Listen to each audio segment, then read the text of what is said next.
Chikapa, où nous avons pendant une semaine accompagné le président de la République dans son itinérance dans les Grands Kasaï. C'était la première étape où nous avons été dans la province du Kasaï central, dans la province du Kasaï oriental, et on a terminé par la province du Kasaï, principalement à Chikapa, où le président de la République a eu l'occasion de communier avec les populations de cette partie du pays, mais aussi de s'entretenir avec elles autour de quelques priorités du gouvernement et ainsi que de l'action qui est portée au niveau provincial. À l'étape de Chikapa qui s'est terminée hier, il a eu notamment l'occasion de discuter avec les étudiants députés provinciaux et autres corps sociaux.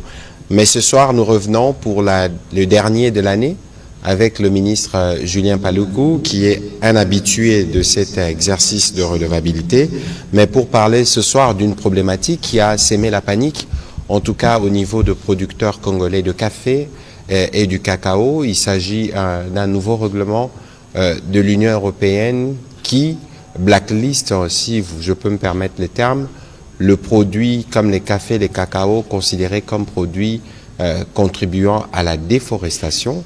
Monsieur le ministre du Commerce extérieur, les sujets, il est quelque peu technique, mais qu'est-ce que vous pouvez dire en liminaire pour ceux qui nous suivent ce soir, mais surtout pour les producteurs congolais de café et de cacao qui sont très attentifs sur le sujet et qui voudraient savoir ce qu'il en est exactement. Monsieur le ministre, vous avez la parole. Merci beaucoup, très chers collègues. Je pense que je vais m'acquitter de devoir, celui d'abord de commencer à adresser mes vœux aux journalistes parce qu'il n'y aura plus un autre 30 décembre 2024 au cours duquel je vais m'adresser à la population congolaise à travers vous. Donc mes vœux à tout le monde, mes vœux à la population congolaise, toute ma compassion à la population de l'Est, à Beni, à Oicha, à Lubero, des populations qui vont passer en fait leurs festivités, les unes dans les écoles, les autres à la Belle Étoile. Alors, nous devrions être ici, chers collègues, avec Madame Eve Bazaïba, qui est ministre d'État en charge de l'environnement, mais qui a accompagné le corps de l'artiste dessinateur Emmanuel, qui a inventé les armoiries de la RDC. Nous devrions aussi être avec le ministre d'État en charge de l'agriculture, mais qui a traîné également à Chikapa et qui n'a pas pu faire le déplacement jusqu'ici. Alors, revenant sur la thématique que vous avez évoquée, très chers collègues, il s'agit d'un règlement de l'Union européenne qui, en fait, a été voté par le Parlement européen dans l'optique de ce qu'ils appellent zéro déforestation.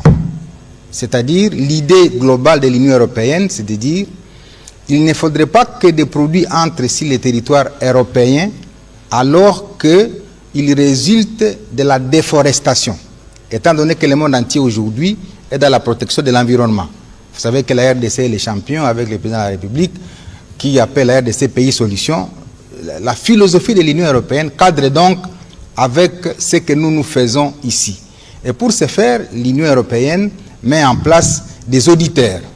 Les auditeurs qui doivent venir vérifier les champs de cacao, les champs de café pour voir si réellement ces champs ne sont pas établis sur des surfaces dont on a coupé toutes les forêts, comme il y en a ici en RDC. Et alors, curieusement, les auditeurs de l'Union européenne sont basés les uns au Kenya, les autres en Ouganda et les autres au Rwanda. Ce sont ces auditeurs qui viennent auditer en fait les champs de cacao et de café en République démocratique du Congo. Et le dernier passage des auditeurs a été signalé au mois de juin-juillet 2024 et la certification de nos champs de café et de cacao a été faite en août 2024. Alors maintenant, quelle est la situation de la RDC? Est-ce que réellement la RDC fait de la déforestation pour qu'elle soit victime de ces règlements européens? Je vais vous lire ce que la ministre d'État de l'Environnement m'a demandé de vous faire parvenir. La ministre Eve Bazaïba m'a demandé de dire ceci. Nous avons 80 millions de terres arables qui n'ont rien à voir avec le couvert forestier du pays, qui est de 155,5 millions d'hectares, dont 62% sont des forêts tropicales humides, parmi lesquelles 105 km carrés de tourbières, des mangroves et des forêts miombo. Nous avons le droit de rentabiliser nos terres avec des cultures pérennes favorables à l'agroforesterie, notamment le café et le cacao. Tous les moteurs de déforestation réunis, la RDC, nous n'enregistrons que 0,03% de déforestation par an. Ici, je vais expliquer à toute l'opinion, et nationale et internationale, la différence entre les couverts forestiers et les terres arables. En fait, la RDC a 155 millions d'hectares de forêts. Mais à côté de 155 millions d'hectares de forêts, nous avons 80 millions d'hectares de terres arables. C'est différent. Donc, lorsque nous cultivons sur les 80 millions d'hectares arables, nous ne violons pas le principe de déforestation parce que nous n'avons pas touché aux 155 millions d'hectares. Alors, la confusion qui s'est en fait établie, c'est celle-là.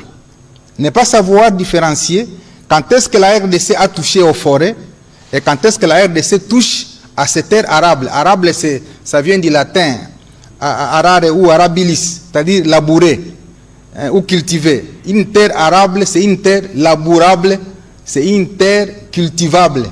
Donc une terre cultivable n'est pas une terre forestière. Et donc la différence à établir, c'est celle-là, et la confusion vient de là. Et la ministre de l'Environnement dit que le niveau de déforestation de la RDC est de 0,03% par an. Bon, pour ceux qui n'ont pas fait l'école buissonnière, ça veut dire ceci.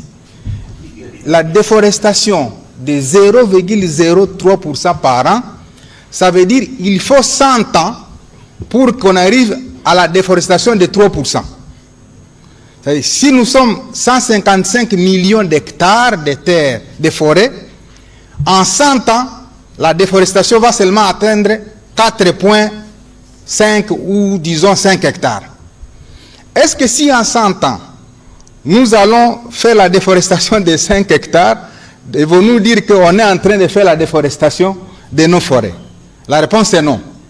Donc logiquement, on ne peut pas sanctionner la RDC pour un motif comme celui lié à la déforestation. Deuxième élément important, parce qu'on parle de la RDC, les experts de l'Union européenne, nous ne savons pas si réellement ils ont quel objectif. Parce que les cafés et les cacao ne sont pas des fers à béton. Ce sont des arbres. Donc quand on plante les cacaotiers et les caféiers, ces cacaotiers et les caféiers sont des arbres qui s'ajoutent aux arbres existants. Donc normalement on devrait remercier la RDC parce que la photosynthèse que remplissent ces arbres est la même comme celle que remplissent les autres arbres. C'est-à-dire, quand les arbres captent le CO2 et libèrent l'oxygène, de la même manière, les cacaotiers et les cafés captent le CO2 et libèrent l'oxygène. Donc sur le plan technique, parce que je parle dans un langage pour que tout le monde comprenne, sur le plan technique, il n'y a pas de raison pour les experts de l'Union européenne de devoir dire que nous faisons la déforestation. Au contraire, nous faisons de la reforestation. Et c'est la raison pour laquelle le ministre F. Bazaïb a toujours demandé que nous soyons bénéficiaires du crédit carbone. Parce qu'il a été démontré que nous, la RDC, les bassins du Congo captent 1 milliard de tonnes de CO2 par an. Monsieur le ministre, tout ce que vous dites est bien beau, mais qu'est-ce qui explique alors la motivation de ces décisions? Est-ce que les experts de l'Union européenne n'ont pas pu avoir accès aux données qui leur permettent d'établir leur rapport, si tout ce que vous dites semble apparaître comme né sur le visage? Oui, alors maintenant le problème c'est quoi? C'est que quand l'Union européenne veut certifier les cafés ou les cacao, il envoie les auditeurs pour venir vérifier. J'ai clairement indiqué que les derniers auditeurs sont passés en juin-juillet 2024 et le rapport de certification est sorti en août. C'est un rapport qui a une validité d'1 année. Ça veut dire que c'est en août 2025, normalement, qu'on doit revenir en RDC et voir si réellement il y a eu d'autres évolutions. Un autre élément, monsieur le ministre, c'est que cette mesure ne doit pas se justifier parce qu'il n'y a pas de cacao et de café qui sont plantés au moins à l'an 2024, qui vont produire en 2024. Parce que les cafés et les cacao n'ont que 3 ans pour commencer la production. Donc si on a certifié les cafés et les cacao en 2024, on ne peut pas dire que non, notre café et notre cacao va subir la rigueur du règlement, étant donné qu'il faut attendre 3 ans pour se rassurer que le café qui a été produit l'a été en faisant de la déforestation. Donc c'est une amalgame qui nous a amené, nous gouvernements, à pouvoir communiquer à l'opinion et à annoncer quelques mesures que je vais parcourir tout à l'heure, mais qui seront bien évidemment adoptées à un moment donné par le Conseil des ministres. La première mesure, c'est que nous, on ne va pas prendre des décisions épidermiques. Nous allons renforcer le dialogue avec l'Union européenne, une tripartite, Union européenne, MONUSCO et gouvernement. Pourquoi la MONUSCO? Parce que la MONUSCO est déployée dans toutes les parties où il y a les conflits, pour certifier que les champs desquels sont ici les productions de cacao ne sont pas des champs qui sont défrichés à partir des forêts. La MONUSCO va participer à la tripartite. L'Union européenne, c'est pour expliciter les règlements qui a été voté par son Parlement. Le gouvernement, c'est pour dire exactement ce que je viens de vous dire, pour que la RDC sorte de la liste des pays qui sont listés parmi ceux qui ont détruit l'environnement. Deuxième mesure que nous allons prendre, c'est de renforcer en fait l'Agence nationale de promotion des exportations, l'ANAPEX. L'ANAPEX, l'ONAPAC et l'OCC, pour que désormais nous puissions avoir une certification nationale. Parce que le fait d'avoir toujours des certifications qui viennent d'ailleurs, les gens viennent du Kenya, les gens viennent du Rwanda, les gens viennent de l'Ouganda, c'est eux qui viennent certifier que nos champs sont bons ou mauvais, on peut leur prêter des intentions. Parce que vous savez, les mêmes experts sont arrivés à faire signer à l'Union européenne un MOU avec le Rwanda pour les matières stratégiques. Alors qu'on sait pertinemment bien qu'il n'y a ni cobalt, ni lithium, ni manganèse, ni nickel qui entrent dans la transition énergétique au Rwanda. Alors, est-ce que ce ne sont pas les mêmes experts qui vont ramener encore à piéger l'Union européenne à prendre des mesures, alors que dans les fonds, il n'y a pas un élément convaincant qui peut amener tout un Parlement européen à prendre une telle résolution vis-à-vis de la RDC. Troisième mesure, nous allons renforcer, comme le président l'a dit, l'initiative, monsieur le ministre, couloir vers Kivu-Kinshasa. Le président a estimé qu'il faut créer un couloir qui démontre que la RDC est en plein pied dans la protection de l'environnement et que ce couloir vers Kivu-Kinshasa va permettre de démontrer effectivement quelles sont les zones, et là j'arrive à l'autre mesure, délimiter, définir et circonscrire 3 types de zones. Les zones agricoles, les zones forestières et les zones urbanistiques. Quand nous allons établir cette démarcation, nous allons dire par exemple à l'Union européenne, voici les zones agricoles, voici les zones forestières et voici les zones urbanistiques. Cette typologie et ce zonage va nous permettre de démontrer à la face du monde que quand nous touchons aux zones agricoles, nous n'avons pas fait la déforestation, parce que ces zones sont destinées à l'agriculture. L'autre mesure, c'est que le gouvernement, par le biais du président de la République, a annoncé, je crois que c'était à Kalemi, au 24e Conseil des ministres, la création de Kinshasa Mercantile Exchange. Désormais, nous allons avoir une bourse congolaise, qui va nous permettre en fait de participer à la fixation des prix. Parce que tous les prix sont fixés par les acheteurs, et quand ils veulent, ils baissent, quand ils veulent, ils haussent les prix. Et donc le KME, Kinshasa Mercantile Exchange, dont la première réunion a été organisée à la présidence et à laquelle j'ai participé, va permettre effectivement à la RDC d'avoir sa propre bourse pour ses matières premières et de commencer à opposer ce qu'il doit opposer à la face du monde.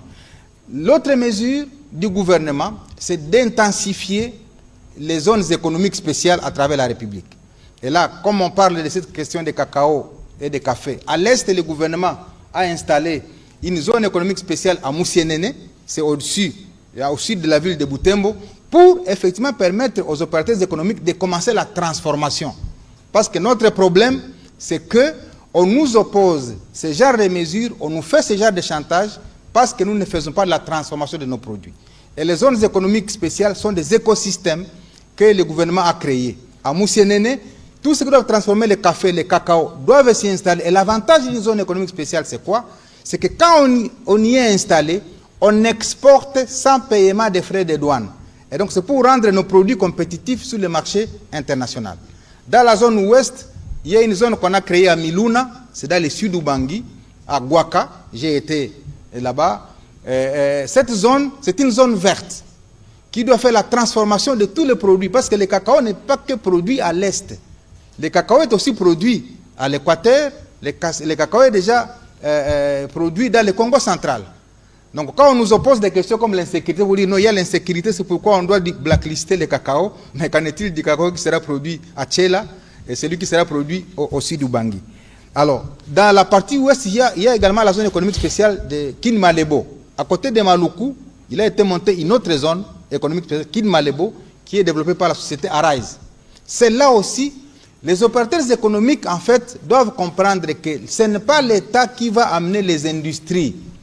L'État crée le cadre légal, l'environnement favorable à l'investissement, et c'est aux opérateurs économiques de tirer profit du cadre légal que l'État a mis en place. Mais c'est comme si on attend que l'État lui-même, après avoir créé les zones économiques spéciales, vienne encore installer les usines dans ces zones. Ça, ce n'est pas le travail de l'État. Et donc l'appel que j'ai fait aux opérateurs économiques, c'est de profiter de ce cadre qui a été créé, cet environnement favorable à l'investissement pour devoir investir. Enfin, la dernière mesure du gouvernement, c'est d'annoncer la diversification des marchés. Comme ministre du Commerce extérieur, je peux vous dire que sous la coordination du gouvernement, nous avons réintégré l'AGOA, qui est cette loi américaine qui facilite l'exportation des produits sur le sol américain sans paiement de frais de douane. C'est un marché de 350 millions de consommateurs. L'Europe, c'est un marché de 742, la population européenne, c'est 742 millions d'habitants. L'Inde, aujourd'hui, est le pays le plus peuplé, c'est 1,460 milliard d'habitants. La Chine, c'est 1,410 milliard d'habitants. L'Afrique, c'est 1,300 milliard d'habitants. Et la planète, c'est 8 milliards. Donc, la RDC, nous allons diversifier les marchés pour dire, on saisit les marchés américains, on saisit les marchés indiens, on saisit les marchés chinois et en même temps on saisit les marchés européens. Comme ça, dans cette compétitivité, la RDC va s'offrir à celui qui va être disposé à pouvoir collaborer avec elle. Et enfin, nous allons renforcer notre collaboration avec l'Union européenne parce que c'est un partenaire traditionnel avec lequel nous devons avoir des relations solides pour que finalement, avec elle, nous puissions veiller sur la sauvegarde de l'environnement. Voilà. Mais justement, avant de prendre les questions des médias, vous avez été saisi par la FEC. Est-ce que vous avez eu l'occasion de discuter avec elle autour de ces mesures? Exactement. On a été saisi par la FEC. On a largement parlé avec elle. Il y avait un défaut de compréhension par rapport à la mesure qui a été édictée par l'Union européenne. Mais la plus grande annonce aussi à faire ce soir, c'est que la FEC s'est basée sur l'ancienne mesure qui avait été prise en mai 2023. Mais le 2 octobre 2024, donc il y a 2 mois, l'Union européenne a reporté de 12 mois l'exécution de son règlement pour le 30 décembre 2025. Et l'Union européenne a motivé cela par le fait qu'il faut continuer à discuter avec les États, mais également les opérateurs économiques, pour que finalement on soit tous d'accord sur les mécanismes de diligence raisonnée, c'est comme ça qu'ils appellent. C'est-à-dire comment on va mettre en place ces mécanismes de contrôle qui permettent de se rassurer que réellement les produits venus de la RDC ne viennent pas des espaces victimes de la déforestation, mais des espaces qui sont destinés à l'agriculture telle que le gouvernement a dessiné. Non, il n'y a pas de raison de paniquer si la mesure... Il n'y a pas de raison donc de paniquer, c'est la raison pour laquelle je suis passé ici pour dire il n'y a pas de raison de paniquer. Pendant une année, nous allons dialoguer avec l'Union européenne pour expliquer ce que je suis en train de dire ici et voir si l'Union européenne va finalement dire, malgré les explications du gouvernement, je décide. Et c'est à ce moment-là que le gouvernement devra aussi, dans la réciprocité, prendre des mesures mais qu'on ne peut pas annoncer maintenant parce que nous allons commencer les discussions et faire valoir les points de vue du gouvernement. Mais en pareille circonstance, lorsqu'il y a des mesures draconiennes, eh bien, les pratiques exigent qu'il y ait de la réciprocité, pas des mesures aussi draconiennes. Mais on n'est pas encore à ce stade. Nous devons d'abord aplanir et arrondir les angles. Voilà, merci beaucoup, Monsieur le ministre du Commerce extérieur, pour ces éléments d'information. On va prendre les questions. On commence avec celle de Monsieur Amédée Moirab.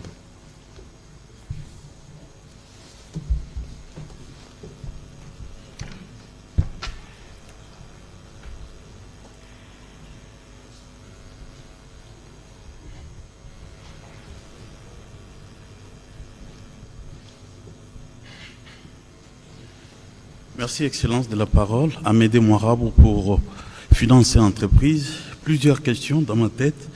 Excellence, d'abord, vous dites que nous n'allons pas paniquer, mais vous ne voyez pas qu'il y a lieu, justement, de prendre déjà des mesures de réciprocité sur quelques produits de l'Union européenne, parce que cette annonce a un effet négatif sur nos produits et qui peut faire en sorte que les autres marchés, notamment les Américains, puissent blacklister ces deux produits. Ça, c'est la première question. La deuxième question, Excellence, j'étais très loin, donc je n'ai pas suivi vos premiers mots, mais j'aimerais savoir si vous avez les statistiques de ce que nous avons comme production de cacao et de café dans l'Union européenne. Voilà mes deux questions. Merci. Voilà, Monsieur le ministre. Mais merci beaucoup. Je vais vous lire la disposition du règlement de l'Union européenne qui dit ceci: compte tenu du report de 12 mois de la date d'application prévue à l'article 38, il convient d'adapter en conséquence les dates figurant dans d'autres dispositions liées en particulier en ce qui concerne l'abrogation du règlement. Donc ça veut dire qu'il y a un moratoire de 12 mois parce que tout simplement l'Union européenne est arrivée à constater que peut-être la décision était prise hâtivement. Ça veut dire qu'on n'a pas consulté les États, on n'a pas interagi avec les producteurs, on a sorti un rapport de certification, mais malgré le rapport de certification, on sort encore une décision, alors que le rapport lui-même a certifié que les cacao et les cafés congolais ne sont pas issus de la déforestation. Mais l'idée qu'on a évoquée, c'est que les auditeurs ont évoqué l'idée de dire qu'ils n'ont pas accès à la zone pour aller faire les contrôles à la suite de l'insécurité. Mais c'est quelle zone spécifiquement, pour être un peu plus précis, Monsieur le ministre? Oui, la zone spécifique qui est évoquée par l'Union européenne, c'est la zone de Beni, de l'Ituri, où il y a la cruauté humaine qui, en fait, est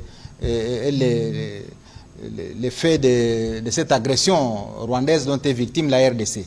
Alors la question qu'on doit se poser, et ça ce n'est pas encore officiel, c'est de dire comment l'Union européenne qui sait que nous sommes victimes d'une agression ne dit par exemple pas que les agresseurs sont installés dans le parc de Virunga, qui est le patrimoine mondial de l'humanité, créé en 1925. Ce parc est détruit, mais jamais il n'y a une disposition de l'Union européenne qui sanctionne celui qui occupe le parc. Alors, comment on va passer tout de suite aux producteurs du café et du cacao, des pauvres paysans qui sont à Beni, qui sont à Ituri, qui sont dans leurs champs depuis des dizaines d'années, qui n'ont défriché ni coupé aucune forêt, parce que nos 155 millions d'hectares sont encore intacts. Donc, c'est toutes ces interrogations-là qui disent que le gouvernement doit faire très attention, parce qu'à côté de la guerre qu'on nous fait, quand on trouve que nous voulons changer de modèle économique, on nous fait une autre guerre économique. Et ça, c'est des réflexions comme scientifiques qui commencent à naître. Parce que comment on peut expliquer que le modèle ancien de la colonisation basé sur les matières premières a échoué et que nous voulons migrer vers un autre modèle économique à considérer cette fois-ci l'agriculture comme levier du développement, et quand nous voulons migrer vers là, voilà, on commence à inventer ce genre d'histoire. Je vous donne quelques statistiques. J'ai publié ce matin, du 30 décembre 2024, la mercuriale des prix des produits exportés. C'est la compétence du ministère du Commerce extérieur. Aujourd'hui, la tonne de cacao est à 11 590 $, quand la tonne du cuivre est à 8 800 $. La tonne du cobalt est à 24 000 $, quand la tonne de la papaïne est à 23 000 $. Ça veut dire pour le gouvernement congolais et la population congolaise, on doit faire les choix. Est-ce que devons-nous migrer vers le cobalt, dont les investissements sont lourds, pour n'avoir que 24 000 $ à la tonne, ou devons-nous migrer vers la papaïne, dont les investissements sont légers, et avoir 23 000 $ la tonne? Devons-nous aller vers le cuivre, dont la tonne est de 8 000 $, ou vers le cacao, dont la tonne est de 11 000 $? Et le ministre de l'Agriculture m'a dit ceci, et je le rappelle à l'intention de la population congolaise, en 2030, nous allons produire 3 millions de tonnes de cacao. 3 millions de tonnes de cacao. Lorsque vous multipliez par une moyenne de 10 000 $ les 3 millions de tonnes de cacao, ça vous fait 30 milliards. Et donc notre produit intérieur brut en 2030, sur le seul produit du cacao, va augmenter de 30 milliards. Si nous prenons le café, si nous prenons les VA, parce que les VA produit effectivement de latex pour les pneus, les caoutchoucs, ça veut dire tous les véhicules du monde, même si on est dans la transition énergétique, où on produit les véhicules électriques, mais ces produits auront besoin de pneus. Et donc, la culture de l'EVA, associée à celle du cacao, à celle du café, les trois cultures industrielles, si on s'y investit, en prenant sur les 80 millions d'hectares de la RDC, par exemple, 10 à 20 millions d'hectares, qu'on consacre à ça, ça nous ramène à 500 milliards de $ par an qu'on peut engager dans ça. Alors, maintenant, la question des scientifiques, c'est de se dire, est-ce qu'on n'est pas en train de voir finalement l'essor de la RDC à travers l'agriculture pour qu'on freine cet élan-là, parce que ça va remettre en cause le modèle qu'on nous a toujours enseigné, celui de ne considérer les mines comme le seul levier du développement. Voilà, en fait, les réflexions que nous versons dans l'opinion et que tous les scientifiques du monde peuvent vérifier. Je ne débite pas de mensonges, je suis à la télévision nationale. Et comme scientifique, je serais condamné si je commence à débiter des chiffres qui ne sont pas vérifiables. Voilà, on va prendre les questions de M. Eric Izami, puis ce sera Patrick Lacoué. Excellence, vous n'avez pas donné les statistiques. Non, les statistiques, aujourd'hui, nous avons 240 000 planteurs de cacao. Et à l'heure qu'il est, nous produisons entre 100 000 et 200 000 tonnes de cacao par an. Multiplié par 11 000, vous voyez combien de milliards on veut nous empêcher à gagner pour soutenir l'économie congolaise. Donc c'est une manne, en fait. Parce qu'en fait, si 8 milliards de Congolais, vous savez, le cacao donne le chocolat. Même si nous, on n'a pas la culture du chocolat, comme chez moi, à Kipese, on en prend moins. Et je sais que chez beaucoup de gens, on en prend moins, mais ailleurs, on en prend. Et les Chinois commencent à en prendre. Ils sont 1,4 milliard. Je crois que si chaque Chinois peut prendre un chocolat par an, ça fait 1,4 milliard de chocolat. Or, il y en a qui prendront 2, 3, 4 par an. Ça fait autant. Et donc, il faudra autant de millions de tonnes qui font que la RDC va être en fait le premier producteur mondial du cacao. Parce que la Côte d'Ivoire est en train de baisser, de dégringoler. Mais nous avons l'espace de Walikale au nord Kivu, le Beni et de l'Ituri et l'espace de la Chopo principalement. Et donc ces espaces-là, mis ensemble, peuvent nous amener à produire 3 millions de tonnes de cacao lent associés à la culture du café. Et je vous rappelle que les cacao congolais et les cafés congolais sont les meilleurs cafés et cacao du monde. Parce que c'est du café bio, c'est du cacao bio qui ne sont pas produits sur base d'aucun engrais chimique. C'est pas des terres naturelles que nous les produisons et tout le monde le sait.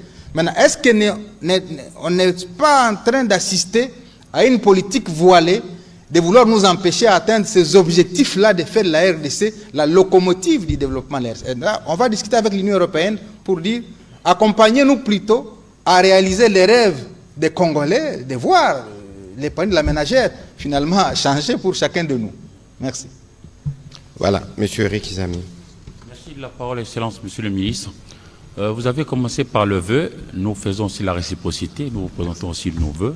Merci. Alors, je prends le ministre Julien Paluku au mot quand il cite la Côte d'Ivoire. En son temps, lorsque la Côte d'Ivoire avait été frappée par la même Union européenne, on a vu directement le président Alassane Dramane Ouattara prendre la parole et parler avec fracas que la Côte d'Ivoire se dirigerait vers la Chine, les États-Unis et les autres directement. Mais chez nous, j'apprécie ce que vous faites. Ce soir déjà, vous êtes venus pour donner à la population la bonne information qui est fiable, vérifiable et tout ça. Mais j'ai comme l'impression que chez nous, on a souvent besoin d'aller un peu comme si on amadouait des gens. Nous, il faut dialoguer avec eux, leur expliquer qu'ils ont pris des mauvaises décisions. Est-ce que n'est-il pas venu le moment aussi de dire non, par exemple? Parce que nous sommes quand même souverains. Que répondez-vous à ceux des Congolais qui pensent que souvent nous, on fait un peu... Alors qu'on peut faire fi, par exemple, de l'Union européenne pour aller, par exemple, en Chine, aux États-Unis, nous avons déjà la GOA. Qui répondez-vous à ceux des Congolais qui pensent que par moment, nous, on négocie notre souveraineté? On n'est pas... Alassane Draman Ouattara l'a fait, on ne l'a pas tué pour autant. Pourquoi est-ce que chez nous, on doit aller dialoguer, comme vous avez dit, caresser un peu dans le sens de la parole? Merci bien. J'ai bien suivi le président ivoirien Alassane Ouattara qui a dit effectivement que, faute de prendre le café ivoirien, on va diversifier les marchés. Je crois que ça ne s'éloigne pas de ce que j'ai dit tout à l'heure. Qu'effectivement, je peux le dire en des mots, parce que moi je suis ministre, lui il est président. Hein? Moi je le dis en des mots comme ministre du commerce. Pour dire, justement au nôtre aussi, les chefs pour dire, nous avons déjà commencé la diversification des marchés. J'avais annoncé il y a quelques temps que j'étais revenu de la Chine, où on a fait une commande de 1 million de tonnes de soja, autant de centaines de mille de tonnes de piment, de cacao, de café. On a voté, on a fait adopter par le gouvernement la stratégie nationale AGOA de la RDC, où on a listé 21 produits et 5 produits du secteur minier qui sont déjà intégrés dans la stratégie AGOA RDC, pour que désormais on commence à exporter ces produits-là vers les États-Unis. Je crois qu'à un moment donné, je vais vous distribuer la stratégie nationale AGOA, pour que vous compreniez que la RDC a déjà diversifié ses marchés. Et j'ai été clair en vous donnant les statistiques des populations. Je crois que tout le monde a compris. Quand j'ai dit l'Europe c'est 740 millions d'habitants, la Chine c'est 1,4 milliard, l'Inde c'est 1,4 milliard, l'Afrique c'est 1,3 milliard, c'est pour vous dire que je ne suis pas en droit d'annoncer ce genre de mesures, mais c'est pour vous montrer l'aéropage des marchés qui existe pour nous et que nous devons saisir. Et comme ministre du Commerce extérieur, je suis là pour ça. Le moment viendra de prendre des restrictions qu'il faudra dans le cas de la réciprocité, si réellement on prend des mesures à la compte de la RDC. Vous savez, la population parle avec émotion. Si à l'émotion de la population doit s'ajouter l'émotion des dirigeants, on a une grande émotion. Et donc, ça sera difficile de diriger le pays. Nous comprenons l'émotion de la population, mais nous, comme gouvernants, nous devons avoir la tête froide pour nous permettre, lorsque nous allons sortir la décision, que les gens comprennent que la décision a été mûrement réfléchie sur base des analyses que je viens de vous faire. Lorsqu'on la prendra, tout le monde dira la RDC a raison de prendre ces mesures. Et donc, nous ne sommes pas en train de dire que nous avons peur de prendre une mesure, mais nous respectons le principe d'explication, de dialogue entre partenaires, parce que de toutes les façons, l'Union européenne, c'est notre partenaire. Avant de casser les œufs, pour faire des omelettes, on doit d'abord commencer par parler. Il faut pondre d'abord les œufs avant de les casser. Merci. Voilà, on va prendre les questions de Patrick Lacoué, puis ce sera Oscar Mbal.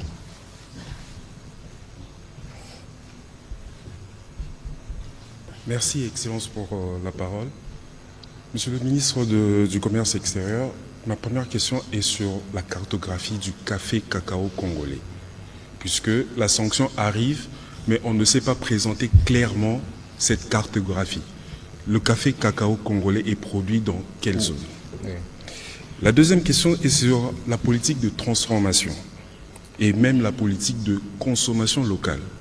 Puisque la population congolaise est estimée à plus de 100 millions d'habitants, ce qui veut dire, si on revient à votre exercice de tout à l'heure, $1 de consommation par population sur les 100 millions, ça nous fait 100 millions de dollars. Et si cette population consomme régulièrement le cacao, le chocolat, produit du cacao et le café aussi, si on aura de l'argent dans notre caisse de l'État. Donc, quelle est la politique de transformation et la politique de consommation locale du café et cacao congolais? Merci. Très bien. Merci beaucoup. Je pense que la solution pour nous, les pays africains, passe par là. Lorsque j'étais ministre de l'Industrie, j'avais dirigé une réunion ministérielle de tous les ministres de l'Industrie de la RDC pour proposer une décision comment on appelle ça, au sommet des chefs d'État. C'était à Niamey, où nous avons fait passer une décision adopté par les sommets des chefs d'État pour consacrer désormais 10% du budget de tous les pays africains au développement industriel.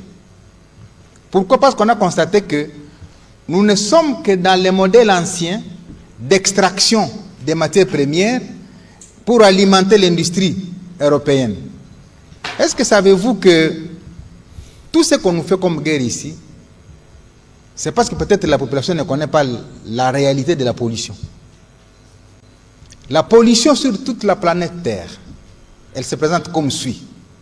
L'Europe, les États-Unis, la Chine, le Japon, tous ces pays industrialisés polluent la planète à 96%.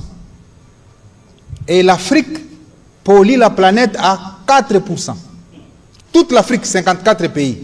La première victime du changement climatique. Alors, donc, si 54 pays polluent à 4%, si on doit prendre la proportion de la RDC, il faut diviser ces 4% par 54 pour trouver la proportion de la pollution de la RDC. Donc, normalement, les pays qui devraient être condamnés et pour lesquels on devait voter des résolutions et des règlements, ce sont ces pays européens, américains et asiatiques, pas les pays africains. Donc, c'est l'inverse qu'on fait, parce que nous, les pays africains, on n'a pas d'outils de sanctions. Nous sommes victimes de ceux-là qui, pourtant, sont les pollueurs. Prenez l'Allemagne. Lorsque la guerre russo-ukrainienne a éclaté, l'Allemagne a manqué de l'énergie parce qu'il n'y avait pas de gaz. Elle a recouru au charbon. Les lignites, pour ceux qui connaissent. L'Allemagne a recouru au charbon. Mais jamais on a entendu l'Union européenne sanctionner l'Allemagne pour avoir fait recours au charbon qui, en fait, produisent du CO2 qui détruisent la couche d'ozone. Et donc, c'est des éléments comme ça que nous devons échanger à longueur de journée pour que nous arrivions, nous, Africains, quand même à faire comprendre au monde que non, nous sommes victimes innocentes. Nous polluons à 4% et c'est à nous qu'on applique des règlements pour dire vous êtes en train de polluer, vous êtes en train de faire ceci. Quand la ministre Bazaïba dit à tous ces pays occidentaux de nous payer les crédits carbone pour nos 155 millions d'hectares qui amortissent 1 milliard de tonnes de carbone pour qu'il n'y ait pas de réchauffement climatique, on n'en obtient pas. Donc c'est un combat que nous devons mener et je suis d'accord avec vous qu'il faut une politique solide de transformation. Et j'étais au sommet des commissaires à Bujumbura où la thématique c'était la création de chaînes de valeur africaines. Comment nous devons créer les chaînes de valeur africaines? Alors, tant que nous serons en train de nous abréver sur d'autres pour être sous perfusion, eh bien, on nous laissera sous la perfusion et on deviendra des éternels malades. Et donc, moi, je pense qu'il faut une révolution au niveau africain qui nous permette de changer de paradigme de gestion de nos ressources par la transformation locale et les chefs d'État l'ont adopté effectivement à Niamey. Mais la mise en œuvre reste le problème. Alors, la cartographie de la production de cacao et du café, la plus grande zone de production, c'est l'espace Est. Mais toutes les plantations de l'espace Ouest, notamment l'Équateur, ont été abandonnées. Mais c'est aussi un espace qui produit suffisamment de café et du cacao. Alors, ce que le gouvernement doit maintenant organiser, au-delà de ce que nous devons faire ici, c'est de construire les routes, et c'est le plan qui est fait au ministère des Infrastructures, c'est de construire les centrales hydroélectriques, et c'est d'intensifier ces zones de transformation agricole. Parce que si on a les cafés et les cacao à l'Équateur et qu'on n'a pas de possibilité de l'évacuer et de les transformer là-bas, eh bien nous allons rester sous la coupe de ceux-là qui nous appliquent des sanctions.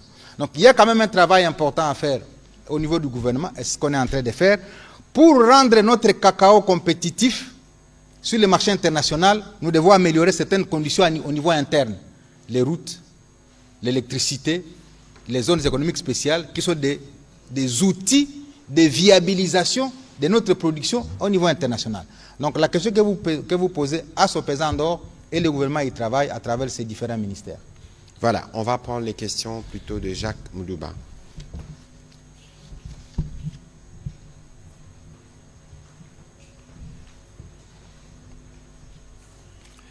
Merci. Monsieur le ministre du Commerce extérieur, vous avez presque évoqué l'essence de ma question, mais je vais être plus concret.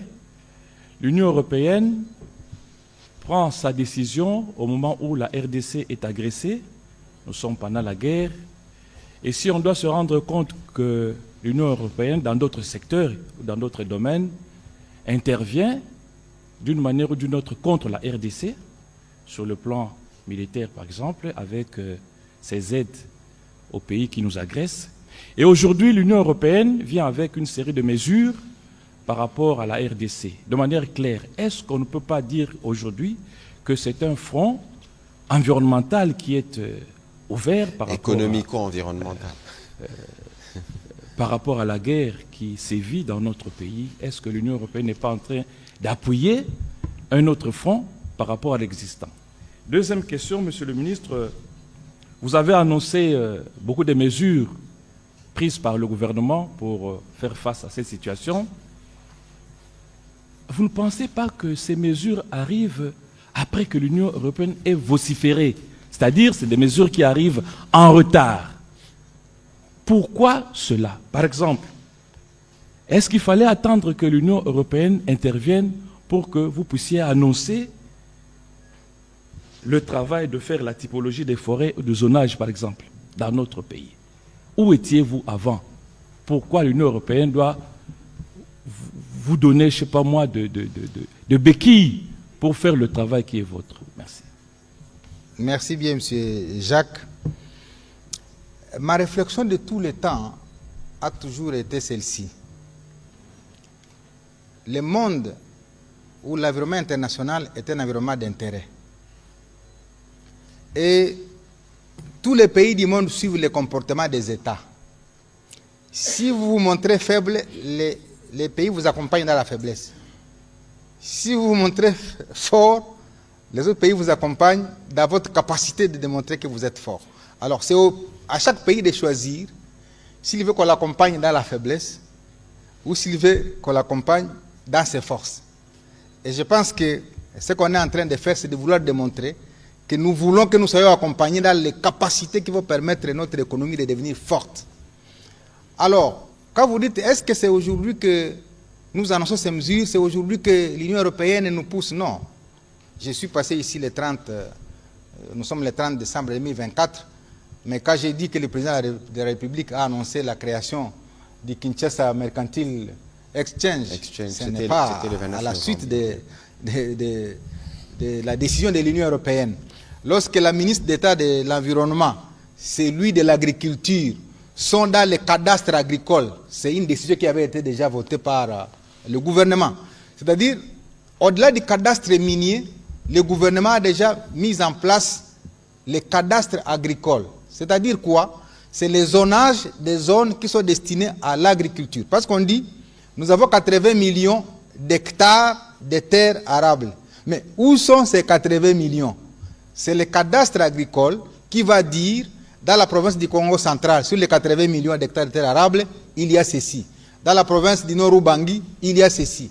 Dans la province de Lualaba, il y a ceci. Dans le Nord Kivu, il y a ceci. C'est un travail qui a déjà été fait, mais notre passage ici était de communiquer avec la population congolaise et la communauté internationale sur tous les dispositifs que le gouvernement est en train de mettre en place pour contrer en fait la mesure qui a été prise par l'Union européenne pour dire, mais comment l'Union européenne oublie que les cadastres agricoles existent? Comment l'Union européenne oublie que les zonages existent? Comment est arrivé à prendre une mesure alors que le cacao congolais n'est pas ici des zones victimes de la déforestation? Donc c'est tous ces éléments-là qu'on a ramassés pour que nous restituions à l'opinion et que l'opinion comprenne avec nous que soit on est victime d'un autre complot ourdi quelque part, soit on est mal compris, et c'est la raison pour laquelle nous avons dit que nous allons engager les dialogues avec l'Union européenne pour dire non, vous avez pris la décision, mais voici les éléments à notre disposition. Est-ce qu'avec ces éléments, vous confirmez votre mesure? Et c'est la raison pour laquelle l'Union européenne a reporté de 12 mois. Si, in fine, malgré les éléments que j'ai évoqués ici, les explications, l'Union européenne prend ces mesures pour blacklister notre café et notre cacao, nous reviendrons ici, monsieur le porte-parole, pour vous dire quelles sont les grandes mesures qui seront annoncées, parce que comme ministre du Commerce extérieur, j'ai la charge de réguler les importations et les exportations. Donc je vais prendre un arrêté pour interdire tout et rien n'entrera sur le territoire congolais. Je l'ai fait avec les carreaux. On m'a commencé à me traiter d'être actionnaire dans les entreprises parce que tout simplement, je voudrais sauvegarder la production locale. Je l'ai fait avec le ciment pour dire, mais nous avons déjà 3 cimenteries à Kimpese. Est-ce que devons-nous continuer à faire entrer des ciments de l'extérieur pour tuer les emplois que créent nos cimenteries? Si les opérateurs économiques sont capables de nous construire des usines de transformation de cacao pour produire le chocolat, je prendrai l'arrêté pour interdire l'entrée du chocolat en RDC. Parce que j'aurai en substitution un opérateur économique qui sera en train de nous produire du chocolat. Donc la balle est dans les camps des opérateurs économiques pour saisir cette opportunité qu'offre le ministère du Commerce qui a la latitude de prendre n'importe quelle décision en vertu des règles de l'Organisation mondiale du commerce. Je l'ai fait avec la Zambie. Lorsque la Zambie faisait tout entrer au nom de l'accord entre la RDC et la Zambie, j'ai pris des mesures. Vous aviez suivi que la Zambie avait fermé la frontière. Je suis allé rencontrer les ministres à Lubumbashi et quand j'ai expliqué la portée des mesures, il n'a pas fait 12 heures pour ouvrir la frontière parce que j'étais dans le droit comme ministre du Commerce de réguler les importations qui viennent d'ailleurs, qui ne doivent pas venir tuer l'économie congolaise. Et c'est comme ça que les États en fait se comportent. Donc ne me demandez pas de prendre ces mesures maintenant, tant que nous sommes dans un processus d'explication de ce que la RDC fait et de la bonne foi. Mais alors, entre les États, il n'y a pas que la bonne foi, il y a les intérêts. Si nos intérêts sont menacés, nous allons aussi menacer les intérêts des autres, mais de manière beaucoup plus catholique, sans entrer dans beaucoup de frustration. Voilà, on va prendre les 2 dernières questions. La question de M. Glore en Féféré et puis on terminera par une question en Swahili de M. Mbelechi. Allez-y, s'il vous plaît. Merci beaucoup pour la parole. Excellence Julien Paluku, au mois de septembre dernier, vous avez participé à un panel de haut niveau organisé à marge du sommet du forum Chine-Afrique. J'étais derrière vous, il y avait le ministre Kizito Domine, il y avait la gouverneure Fifi Masuka, il y avait également le ministre de l'Industrie. Ces jours-là, je me rappelle bien, vous avez annoncé que le gouvernement de la RDC et le gouvernement chinois avaient mis en place un accord pour que le produit Made in Congo soit exporté vers la Chine. Oui. Aujourd'hui, où en est-on avec cette mesure? Merci beaucoup. Je suis le signataire de l'accord avec mon homologue du commerce de la Chine. Effectivement, nous avons déjà signé l'accord entre la RDC et la Chine. Le chef de l'État a mis en place la task force qui est d'ailleurs co-dirigée par le vice-premier ministre Jean-Pierre Bemba et moi-même pour sensibiliser davantage les opérateurs économiques à conquérir les marchés chinois. Donc cet accord nous rend éligibles aux exportations vers la Chine sans paiement des frais de douane. C'est encore une annonce pas en direction du gouvernement, mais en direction des opérateurs économiques. Tous ceux qui me suivent à travers la République, le gouvernement a déjà offert un cadre pour exporter vos produits vers la Chine sans paiement de frais de douane, mais en respectant bien sûr la certification. Et c'est l'une des mesures que j'ai prises au niveau de l'OCC pour assainir la gestion de l'Office congolais de contrôle et permettre la construction de plusieurs laboratoires dans les zones frontalières pour permettre que la RDC soit hissée au standard d'autres pays, que lorsque le produit vient de la RDC, qu'il ne soit pas détruit lorsqu'il a franchi les frontières. Parce que souvent on nous rattrape par là, quand nos produits sortent de la RDC, qui n'ont pas respecté les principes de traçabilité ni d'estampillage, eh bien, lorsqu'ils arrivent à l'extérieur, on les détruit. Et c'est comme ça que vous avez beaucoup de produits qui sont labellisés pour la partie Est, Made in Rwanda, Made in Uganda, Made in Kenya, alors que ce sont des produits qui sont venus de la RDC. Alors, est-ce que tous ces pays-là ne sont pas dans cette machination pour empêcher finalement que la RDC ne s'organise, parce que c'est eux qui tirent profit des exportations? Parce que quand on exporte le cacao à partir de l'Ouganda, à partir du Kenya, à partir du Rwanda, ou même des minerais, qui sont labellisés Made in ces pays-là, ce sont ces pays qui ont les rentrées de devises. Et donc c'est toute cette bataille économique devant laquelle la RDC fait face, et ce n'est pas facile. C'est pourquoi nous avons besoin du soutien de tout le monde, y compris la presse. Et nous vous remercions, vous la presse, de la manière dont vous rendez l'image de la RDC. Parce que souvent l'image est ternie à l'extérieur comme si c'est un pays qui n'est pas fréquentable, un pays où il n'y a personne qui réfléchit, où nous tous, nous sommes mis dans un panier de personnalités qui ne peuvent concevoir aucun plan de développement. Donc je voudrais vous remercier pour ce travail que vous faites, pour que finalement les gens comprennent que la RDC regorge autant de potentialités d'intelligence qui peuvent changer la manière de voir les choses. Et lorsque nous voulons changer la manière de voir les choses, rassurez-vous que le président de la République aura beaucoup d'attaques. Parce que quand il veut changer le paradigme ou les modèles économiques, ça va heurter les intérêts économiques des grands. À supposer qu'on commence à transformer et le cuivre, et le cobalt, et le café, et le cacao ici. Mais que deviennent les industries occidentales qui font le même travail? C'est cet exercice auquel nous sommes soumis. Et donc nous devons y aller comme un éléphant qui marche sur les œufs, pour en même temps veiller sur nos intérêts, veiller sur les intérêts des autres. Parce que dans un monde planétaire, on ne peut pas ne veiller que sur ses intérêts sans regarder là où les autres aussi doivent gagner. Donc c'est ce partenariat-là gagnant-gagnant que le président Félix Tshisekedi est en train de construire en ne cassant pas les œufs, mais en veillant sur les intérêts de la RDC. Donc, le message est clair, opérateurs économiques, saisissez l'opportunité de l'accord RDC-Chine, saisissez l'opportunité de l'accord AGOA, RDC, États-Unis, saisissez aussi l'opportunité des facilités européennes, comme ça nous allons diversifier les marchés, et les uns partiront aux États-Unis, d'autres iront en Europe, d'autres iront en Chine, et je crois que ça va permettre une bonne concurrence, et les plus rapides prendra la production qui sortira de la RDC. C'est qui le plus rapide? Là, c'est à chacun de savoir. Voilà, on va prendre la dernière question en Swahili avec Mbelechi.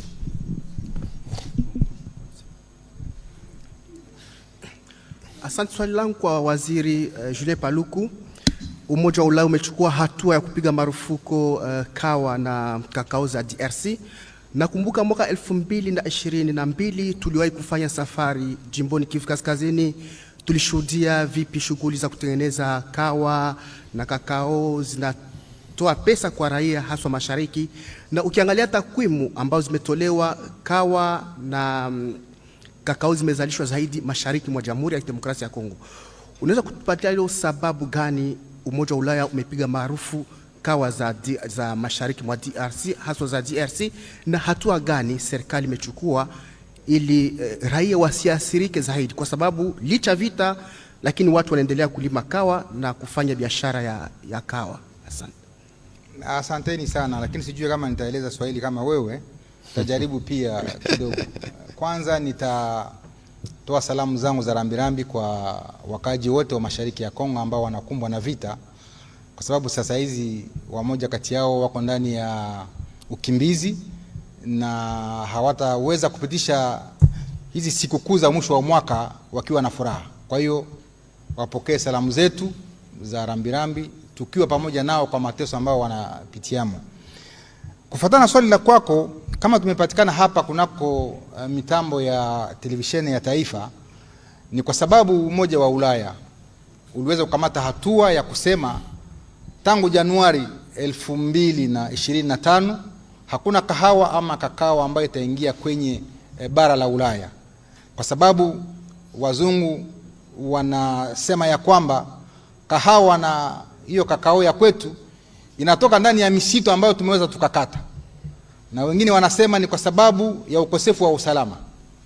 Ndiyo maana nimeweza kualikwa na mwenzangu waziri wa upashaji habari ili nifike kwa kuelezea wananchi wote wakaaji wa Kongo na ulimwenguni ya kwamba sisi kama Kongo tunaheshimu mila za kuweza kuangalia vipi mazingira tunaweza kuyakinga, kwa sababu ni sisi tunaokuwa na misitu kubwa ulimwenguni. Tuna hektari karibu milioni 155 na tunaikinga sana. Pia tuna mashamba ambazo zinapaswa kulimwa. Sasa tunapaswa kutofautisha zile nafasi za misitu ambazo hazipaswi kuguswa na nafasi za mashamba. Kwa hiyo Umoja wa Ulaya ni lazima waelewe ya kwamba kuna utofauti kati ya misitu na mashamba, kwa sababu wakiweza kutuadhibu kwa kazi tunayoifanya kwa kulima shamba zetu, itakuwa ni kukeuka haki ya binadamu. Na ndiyo maana nimeweza nikapita hapa kwa kuelezea wananchi wote ya kwamba huko mashariki mwa Kongo na sehemu zote watu wasiwe na shaka, kwa sababu tayari serikali imechukua mipango ya kuweza kukutana na wakuu viongozi wa Umoja wa Ulaya ili wawaelezee vile Kongo inavyokinga mazingira na haistahili kupigwa marufuku, kwa sababu kazi inayoifanya ni kazi ya kuweza kusaidia ukingo wa mazingira. Kwa hiyo watu wawe utulivu, na sisi kama government tukiwa na mkuu wa nchi Rais Felix Tshisekedi tuna matumaini yetu yote kwa wale wakulima ambao ni zaidi ya 1200 wanaolima kahawa na kakao ambao watapata fursa siku zijazo. Kwa hiyo mwaka huu unaokuja Januari 25 hakutakuweko hiyo hatua ya kukataza kahawa na kakao kwenda Ulaya. Hiyo hatua wamerudisha mbali Disemba mwaka 2025. Asanteni sana. Voilà, merci beaucoup, Monsieur le ministre du Commerce extérieur, qui répondait à Swahili à la question sur la problématique de la production du café et du cacao et de son accès justement au marché européen au lendemain de la mesure qui a été prise mais qui finalement ne pourra être appliquée que d'ici une année, soit en décembre prochain. Monsieur le ministre, nous avons terminé. Est-ce que vous avez un mot pour clôturer l'exercice de ce soir qui a porté spécifiquement sur la question du cacao et du café? Non, le dernier mot, c'est de rassurer la population congolaise que le président de la République et l'ensemble du gouvernement prennent à bras le corps la question de cette mesure de l'Union européenne tendant à restreindre l'entrée du cacao et du café sur le sol européen.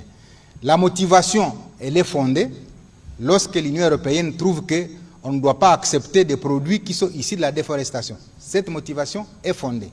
Mais par contre, le gouvernement congolais a tenu à communiquer à l'opinion que le café et le cacao congolais n'est pas issu des espaces victimes de déforestation.